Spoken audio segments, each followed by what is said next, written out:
मुख्यमंत्री ठाकुर सुखविंदर सिंह सुक्खू ने आज धर्मशाला में जिला कांगड़ा को राज्य की पर्यटन राजधानी के रूप में विकसित करने के लिए कार्यान्वित की जा रही पर्यटन और अन्य प्रमुख परियोजनाओं की समीक्षा की। मुख्यमंत्री ने कहा कि राज्य सरकार कांगड़ा जिला में जल, साहसिक, धार्मिक और स्वास्थ्य पर्यटन को बढ़ावा दे रही है और इससे संबंधित आधारभूत ढांचा विकसित करने के लिए लगभग 3000 करोड़ व्यय किए जाएंगे। उन्होंने कहा कि कांगड़ा जिले को पर्यटन राजधानी के रूप में विकसित करने के लिए हवाई संपर्क आवश्यक है और इस लक्ष्य को प्राप्त करने के लिए कांगड़ा हवाई अड्डे का विस्तार और रक्कड़ और पालमपुर में हेलीपॉड का निर्माण कार्य चल रहा है। उन्होंने कहा कि सरकार पारंपरिक पर्यटन स्थलों के जीर्णोद्धार पर दृढ़ता से कार्य कर रही है और साहसिक पर्यटन को बढ़ावा देने के लिए ट्रैकिंग रूट्स की पहचान करने के भी निर्देश दिए गए हैं। मुख्यमंत्री ने परियोजना को समय सीमा के भीतर पूरा करने और FCA और FRA की मंजूरियों में तेजी लाने के निर्देश दिए हैं। मुख्यमंत्री ने कहा कि कांगड़ा हवाई अड्डे के रनवे की लंबाई पहले चरण में कुल 1900 मीटर और दूसरे चरण में 3010 मीटर तक बढ़ाने की योजना है, जो A320 प्रकार के विमानों के संचालन के लिए उपयुक्त होगा। उन्होंने कहा कि पहले चरण के लिए अधिग्रहण की कुल लागत 572.07 करोड़ रुपए है और SIA रिपोर्ट 9 मई 2023 को प्राप्त की गई है। इसी को लेकर सुखविंदर सिंह सुक्खू मुख्यमंत्री और क्या कुछ कहते हैं वो आप सुनो। हमारे जो जिला के सभी अधिकारी उनकी बैठक थी और टूरिज्म से रिलेटेड जो हमारे प्रोजेक्ट थे उस पर चर्चा हुई। जो जूलॉजिकल पार्क बनना है देरा में उस पर चर्चा हुई। इलेक्ट्रिकल व्हीकल पर चर्चा हुई। इन सब विषयों के बारे में हमारी सरकार ने ये फैसला किया है कि जिला हेडक्वार्टर पर जाकर अधिकारियों से बैठक लेकर आगे किस दिशा में हमारी सरकार बढ़ेगी उस संदर्भ में आज हमने सभी अधिकारियों से बातचीत की। क्या समस्याएं आ रही हैं, उन समस्याओं को कैसे निपटाना है और किस प्रकार कांगड़ा को टूरिज्म कैपिटल के रूप में विकसित करना है, इस दृष्टिकोण से आज हमारी चर्चा हुई है। मुझे बड़ी खुशी है कि जो हम सोच रहे थे उसमें काफ़ी स्पीड से यहाँ कार्य शुरू हुआ है। हमारे सभी विधायक, माननीय मंत्री जी, चौधरी चंद्र कुमार जी, सभी लोग यहाँ, वरिष्ठ नेता बाली जी, सुधीर जी, आशीष जी और किशोरी लाल जी, संजय रतन, गोमा जी, केवल पठानिया जी, मलिंदर राजन जी, सभी उपस्थित हुए। 3-4 विषय जो आए हैं कि हमें किस प्रकार का टूरिस्ट हब बनाना है, उसमें सब लोगों ने अपने कंट्रीब्यूशन दिया और कंट्रीब्यूशन देने के बाद कि जो थोड़ी बहुत जगह की जो समस्या आ रही है, कई जगह FCA के केसेस है, उनको कैसे जल्दी से जल्दी अप्रूव करवा के काम शुरू किया जाए और एयरपोर्ट की एक्सपेंशन कैसे की जाए। इस दृष्टि से विस्तृत चर्चा करने के बाद हमने कांगड़ा में 3 हेलीपोर्ट्स बनाने का निर्णय किया है। पहला हेलीपोर्ट हमारा रक्कड़ धर्मशाला में बन रहा है। दूसरा हेलीपोर्ट के साथ हैंगर का मतलब होता है कि वहाँ 3-4 हेलीकॉप्टर इकट्ठे खड़े हो सकते हैं और वहाँ से हेली टैक्सी शुरू की जा सकती है। जैसे पालमपुर से किसी ने चंडीगढ़ जाना है, शिमला जाना है, धर्मशाला से किसी ने चंडीगढ़ जाना है, शिमला जाना है, इस दृष्टिकोण से इन हेलीपोर्ट्स का निर्माण किया जाएगा। इनकी दोनों की DPR के लिए जो पवन हंस कंपनी है, उस पवन हंस कंपनी को हमने कॉन्ट्रैक्ट दिया है और वो साइट का विजिट करके चली गई है। इसी की तरह हमने अपने रिलीजियस टूरिज़्म को बढ़ावा देने के लिए ज्वालामुखी में भी एक हेलीपोर्ट बनाने का निर्णय किया है, ताकि चिंतपूर्णी, चामुंडा और जितने भी हमारे रिलीजन से जुड़े हुए टूरिस्ट स्पॉट्स हैं उस दृष्टिकोण से आगे बढ़ा जाए। तो इस बारे में इस मीटिंग में फैसला किया गया है और जल्दी ही इनके काम आने वाले 6 महीने में शुरू करने की प्रक्रिया को आरंभ कर दिया जाएगा। एयरपोर्ट की बात है, वो प्रोसेस चल रहा है। कानून के तहत जो प्रोसेस चलता है उसमें थोड़ा समय लगता है और उस प्रोसेस में जितना ज़्यादा हम तेज़ी ला सकते थे उसमें हम कोशिश कर रहे हैं। एयरपोर्ट बनने के बाद और हेलीपोर्ट बनने के बाद पूरे कांगड़ा जिला क्षेत्र और हिमाचल प्रदेश की में टूरिस्टों की संख्या कैसे बढ़े, उस दृष्टिकोण से भी हम काम कर रहे हैं। और एयरपोर्ट बनने के बाद कांगड़ा की पूरी तस्वीर ही बदल जाएगी, ये हमारे सभी अधिकारियों ने कहा है।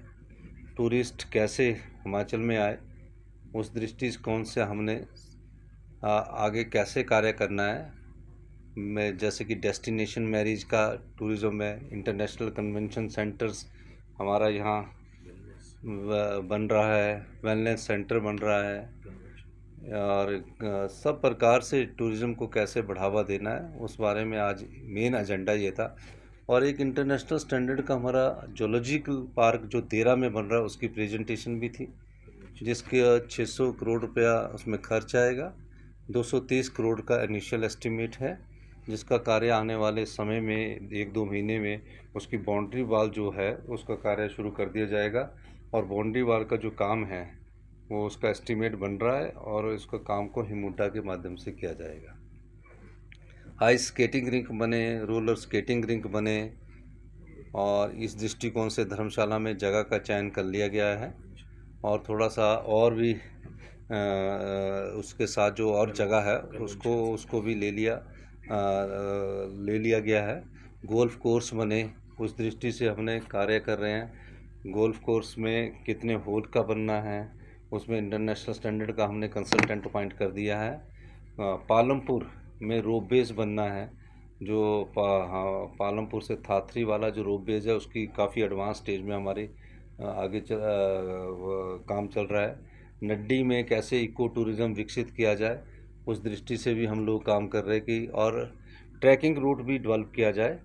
जो ट्रैकिंग रूट है उसको डेवलप किया जाए, तो पूरी टूरिज़्म कैपिटल की एक पूरी परिभाषा आने वाले समय में नोटिफाई की जाएगी। और उसमें क्या कंसेशन सरकार देती है, उस दृष्टिकोण से भी हमारी सरकार कार्य कर रही है। टूरिज़्म का सबसे ज़्यादा स्कोप अगर कहीं है तो वो कांगड़ा ज़िला में है, क्योंकि पानी बहुत होने के कारण, क्योंकि कोई भी टूरिज़्म सेक्टर तब तक विकसित नहीं हो सकता जब तक उसमें पानी की सुविधा नहीं ना हो। तो स्टडी करने के बाद ही कांगड़ा को tourism capital of the state के रूप में विकसित किया जा रहा है। तो एक लंबी लेक बनाने का सुझाव भी आया है कि 2-3 किलोमीटर की एक लेक बननी चाहिए। उसके लिए मैंने स्टडी का डायरेक्शन यहाँ अधिकारियों को दी है, और इस दृष्टि से हम अपना कार्य कर रहे हैं। ई व्हीकल के संदर्भ में कि हमने चार्जिंग स्टेशंस बनाने हैं, उस दृष्टिकोण से भी हमारी एक चर्चा हुई है। कुछ साइट्स पर अभी हम विजिट करने में खुद भी जाऊंगा, और आप पाएंगे कि 3 या 4 साल में कांगड़ा की जो स्थिति है वो उसमें आने वाले समय में आप बदलाव पाएंगे। अभी आप महसूस नहीं कर पा रहे हैं, लेकिन जो लोग यहाँ बैठे हैं वो अनुभव करने लग पड़े हैं कि हम किस रूप में कांगड़ा को विकसित करना चाहते हैं।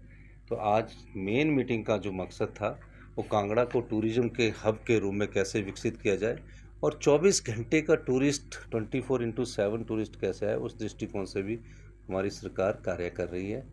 यही मैं आज आपको कहना चाहता हूँ। दूसरा, ट्रांसपोर्ट में हम इलेक्ट्रिकल व्हीकल में कैसे जाएं, उस दृष्टिकोण से भी हमने काफ़ी आगे काम किया है। आने वाले 2-3 महीनों में आप काफ़ी उसमें तेज़ी भी देखेंगे। तो हमारी सरकार का प्रयास हिमाचल प्रदेश में समान विकास करना है। हालांकि हिमाचल प्रदेश की आर्थिक स्थिति ठीक नहीं है, हमें आर्थिक बदहाली के दौर से गुजर रहे हैं, लेकिन कांगड़ा में विकास में कोई कमी नहीं आने दी जाएगी। और जो आर्थिक बदहाली का ये दौर है, इस अर्थव्यवस्था को पटड़ी पर लाने के लिए तकरीबन 4 साल लगेंगे, और 4 साल में जब ये अर्थव्यवस्था पटड़ी पर आएगी, मैं दावे के साथ कह सकता हूँ कि हिमाचल प्रदेश हिंदुस्तान का सबसे समृद्धशाली राज्य और अमीर राज्य के रूप में जाना जाएगा। ये तो टूरिज़्म के बात है। हम हाइड्रो में बहुत आगे जा रहे हैं, हम सोलर एनर्जी में आगे जा रहे हैं, हम ग्रीन हाइड्रोजन, ग्रीन अमोनिया की स्टडी कर रहे हैं। हमने जो इस बार का जो बजट पेश किया है वो यहाँ के प्राकृतिक सौंदर्य, यहाँ के वातावरण को देखकर और जलवायु को देखकर प्रकट किया है। तो इस बजट के माध्यम से हम यहाँ कार्य करने आए और बैठक के माध्यम से फीडबैक लेने आया हूँ। अभी हमारे शिक्षा मंत्री रोहित ठाकुर जी भी है, नया स्कूल का कंसेप्ट लेकर आए हैं। आशीष पटेल जी हमारे CPS है शिक्षा में। तो Rajiv Gandhi day boarding school की जो जगह शिक्षा विभाग के नाम पर हो चुकी है, उनके लिए हमने फर्स्ट क्लस्टर में प्री नर्सरी से लेकर 8वीं क्लास तक के लिए 5-5 करोड़ रुपए की अभी पैसे का आवंटन किया है और 13 अभी फर्स्ट फेज में हम जिनके नाम पर जगह हो गया Rajiv Gandhi day boarding school बना रहे हैं, जिसमें बच्चा प्री नर्सरी से लेकर 12th तक की पढ़ाई इकट्ठा करेगा। 20 करनाल में स्पोर्ट्स कम्प्लेक्स होगा। इस दृष्टि से आज हमारे एजुकेशन मिनिस्टर साहब साइट का विजिट करने गए हैं और उसके टेंडर 1-2 महीने में होने के बाद उनका फाउंडेशन स्टोन करेंगे। अब कोई चीज़ जो सोची जाती है और उसको धरातल में लाया जाए और धरातल में लाकर उसको पूरा करने के लिए समय लगता है।